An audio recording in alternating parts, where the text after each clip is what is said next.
Assalamualaikum warahmatullahi wabarakatuh. Halo pejuang PTN tahun 2023. Gimana? Masih semangat?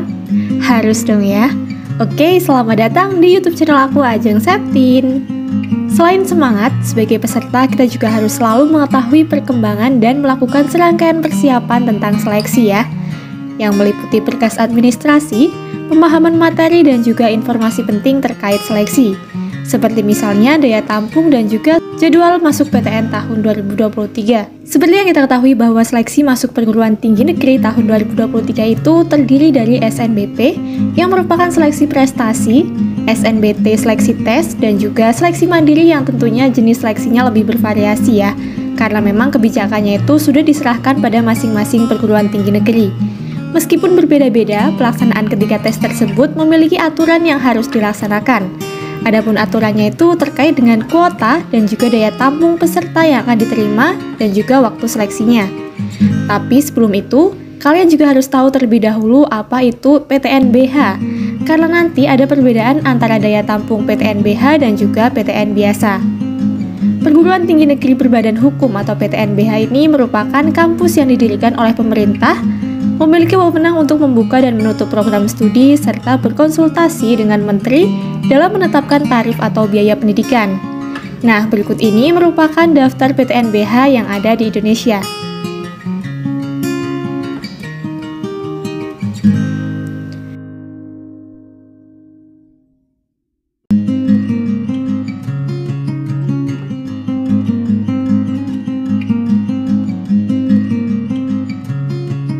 Tentang penerimaan mahasiswa baru program diploma dan program sarjana pada perguruan tinggi negeri, yakni pada pasal 15 ayat 2-6, menyebutkan bahwa kuota maksimal SNBP pada setiap program studi minimal 20%. Apabila tidak terpenuhi, kuota SNBP dapat dialihkan ke SNBT. Untuk pelaksanaan SNBP sendiri dilakukan sebelum SNBT. Sama seperti SNMPTN sebelumnya, untuk jangka waktu pelaksanaannya juga bukan sehari 2 hari, melainkan rentang bulan. Karena terdapat berbagai tahap atau proses yang harus dilaksanakan sebelum benar-benar melakukan finalisasi pendaftaran SNBP. Biasanya seluruh rangkaian proses seleksi masuk perguruan tinggi negeri berdasarkan prestasi ini berlangsung selama 2 bulan, yakni dari bulan Januari sampai dengan bulan Februari. Di samping menjalani proses seleksi, kalian juga masih berstatus sebagai seorang siswa kelas 12. Oleh karena itu, bersiaplah membagi waktu untuk mempersiapkan seluruh kepentingan seleksi dan menjalankan tugas kalian sebagai seorang siswa di sekolah. Ingat tanggal-tanggal penting rangkaian seleksi, jangan sampai lupa atau melewatkan tiap seleksi. Karena seleksi prestasi dengan aspek penilaian nilai rapor ini hanya datang 1 kali. Yang selanjutnya yaitu SNBT. Kuota maksimal pada SNBT pada setiap program studi selain PTN-BH minimal 40%. Sedangkan kuota minimal SNBT pada setiap program studi di PTN-BH atau PTN Berbadan Hukum minimal 30%. Apabila kuota tersebut tidak terpenuhi, maka kuota SNBT dapat dialihkan ke jalur mandiri. Untuk pelaksanaannya, SNBT dilakukan pada semester akhir tahun ajaran berjalan. Pengalaman tahun-tahun sebelumnya, UTBK SBMPTN mulai dilaksanakan pada bulan Maret dan pengumuman di bulan Juni. Hal ini tentu memberikan gambaran kepada kita semua bahwa lagi-lagi pelaksanaan seleksi berdasarkan tes dilaksanakan dalam jangka waktu yang lumayan lama.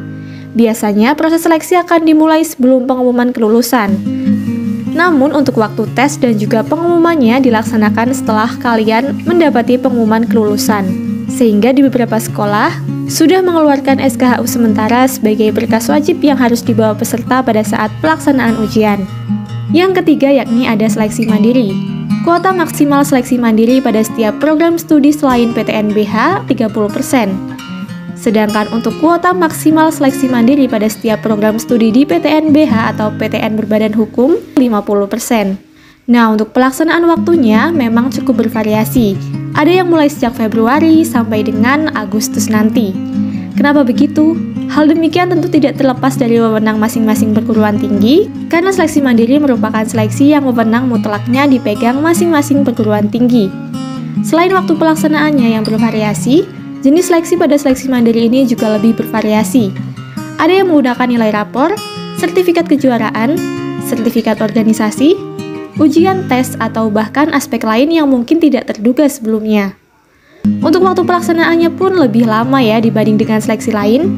Keuntungan lain dari seleksi mandiri ini, kalian juga bisa mengikuti sebanyak-banyaknya seleksi mandiri di berbagai perguruan tinggi negeri yang tersebar di seluruh wilayah Indonesia.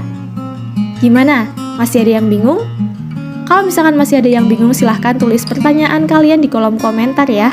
Atau bisa langsung mengirimkan pertanyaan kalian melalui DM ke akun Instagram aku.